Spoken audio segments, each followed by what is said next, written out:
அனைவருக்குமே வணக்கம். சற்று முன் கிடைத்திருக்கக்கூடிய ஒரு மிக மிக முக்கியமான செய்தி ஒன்று வெளியாகி உள்ளது. சற்று முன் நாடே எதிர்பார்த்த அந்த சார் இவர்தான் அப்படின்ற மாதிரி செய்தி வெளியாயிருக்கு.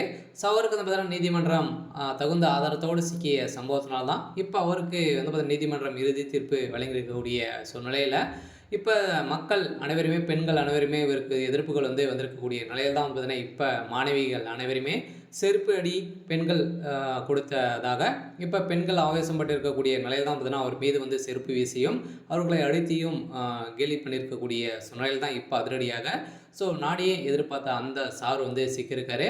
ஸோ அதனால் அந்த சார் யார் அப்படின்னு வந்து பார்த்திங்கன்னா ஸோ திமுக சார்ந்த அமைச்சர் சுப்பிரமணியன் அவர்கள் தான். ஸோ அதுக்கப்புறம் பார்த்தீங்கன்னா உறுதுணையாக இருந்த உதயநிதியுடைய ஸோ மகன் இன்பநிதி தான் அப்படின்ற மாதிரி இப்போ வெளியேறக்கூடிய செய்தியால் தான் இப்போ நாடே எதிர்பார்த்த அந்த சார் வந்து பார்த்தீங்கன்னா 2 சார்கள் வந்து சிக்கியிருக்காங்க. ஸோ உதயநிதி ஸ்டாலின் அவர்களுக்கும் இதில் வந்து தொடர்புகள் வந்து இருக்குது அப்படின்ற மாதிரி தான் சிக்கியிருக்கக்கூடிய நிலையில் இதனால் அவருடைய மகன் எப்படி சிக்கினாங்க அப்படின்னு வந்து பார்த்தீங்கன்னா ஸோ ஏற்கனவே வந்து தெரியும் இல்லையா. ஸோ காரின் மூலமாக துரத்திய சம்பவத்தினால அந்த பெண்கள் கொடுத்த புகாரின் அடிப்படையில் தான் ஸோ அதில் வந்து பார்த்தீங்கன்னா அவர் சிக்கிய கைது செய்யப்பட்டிருந்த நிலையில் அவர்கள் கொடுத்த வாக்குமூலத்தால் இப்போ இதற்கு ஒரு உதயநிதியுடைய மகன் நண்பர்கள் தான் அப்படின்ற மாதிரி செய்தியில் இருந்த நிலையில் தான் இப்போ அவருடைய மகன் வந்து சிக்கியிருக்காரு. ஸோ அதெல்லாம் கூடிய விரைவில் கைது செய்ய போகிறாங்க. அதெல்லாம் நீதிமன்றம் என்ன தீர்ப்பு ஸோ வழங்க போகிறாங்க அப்படின்னு தான் ஒரு பெரிய கேள்வியாகவே இருக்குது. ஸோ இருந்தாலும் என்ன நடக்க போகுது அப்படின்றத தொடர்ந்து வீடியோவில் பார்க்கலாம்.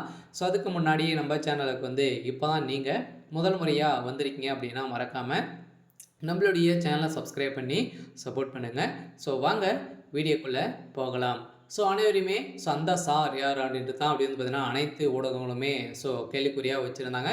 இப்போ வந்து பார்த்திங்கன்னா குற்றவாளி ஞானசாகர் அவர் வந்து கொடுத்த வாக்குமூலத்தாலும் அவருடைய வீட்டில் சிக்கிய ஆதாரத்தின் அடிப்படையிலும் இப்போ வந்து பார்த்திங்கன்னா இப்போ அதிரடியாக சமீப காலத்தில் காரின் மூலமாக 5 நபர்கள் வந்து சிக்கிய சம்பவத்தால் பார்த்தீங்கன்னா இப்போ அதிரடியாக ஸோ அந்த சார் யார் அப்படின்றத வந்து தெரிந்திருக்கக்கூடிய நிலையில் தான் இப்போ திமுகவுக்கு ஒரு மிகப்பெரிய சிக்கலாகவே வந்து இருந்திருக்கு. ஸோ அதெல்லாம் மீண்டும் மீண்டும் முதல்வர் ஸ்டாலின் அவர்களுக்கு வந்து பார்த்திங்கன்னா நெருக்கடி கொடுத்து வரும் நிலையில் தான் வந்து ஸோ திமுகவுடைய தலைமையகம் ஒரு பெரும் ஸோ இழப்பை தான் வந்து தேடி தந்திருக்காங்க. ஸோ அதில் என்ன நடக்க போகுதே அப்படின்னு தான் பெரிய கேள்வியாக இருந்தாலும் ஸோ ஆனால் அனைவருமே எதிர்பார்த்த அந்த சார் வந்து சிக்கியிருக்காரு. ஸோ ஆனால் பாலியல் விவகாரத்தால் வந்து பார்த்திங்கன்னா அண்ணா பல்கலைக்கழகத்தில் நடந்த சம்பவத்தினால ஸோ அந்த மாணவி அளித்த புகாரின் அடிப்படையில் இந்த வழக்கில் உதயநிதியுடைய மகன் வந்து சிக்கியிருக்காங்க. ஸோ அதெல்லாம் வந்து பார்த்திங்கன்னா அதிரடியாக கூடிய விரைவில் இப்போ வந்து கைது செய்ய போகிறாங்க. ஸோ அவர் வந்து தலைமறைவாக இருந்திருக்கக்கூடிய ஸோ நிலையில் தான் இப்போ உதயநிதியுடைய வீட்டை சுற்றியே வந்து பார்த்திங்கன்னா போலீஸ் பாதுகாப்போடு தான் வந்து இருக்காங்க. ஸோ இருந்தாலும் ஸோ அந்த சார் சிக்கர் வரைக்கும் வந்து பார்த்திங்கன்னா ஓயாமல் ஸோ ரைடுகள் வந்து நடக்கும் அப்படின்ற மாதிரி தான் சொல்லியிருக்காங்க. சரி, ஓகே. ஸோ இன்றைக்கான அப்டேட் வந்து பார்த்திங்கன்னா இதுதான். ஸோ மறக்காமல் நம்மளுடைய சேனலை சப்ஸ்கிரைப் பண்ணி சப்போர்ட் பண்ணுங்கள். தேங்க்யூ.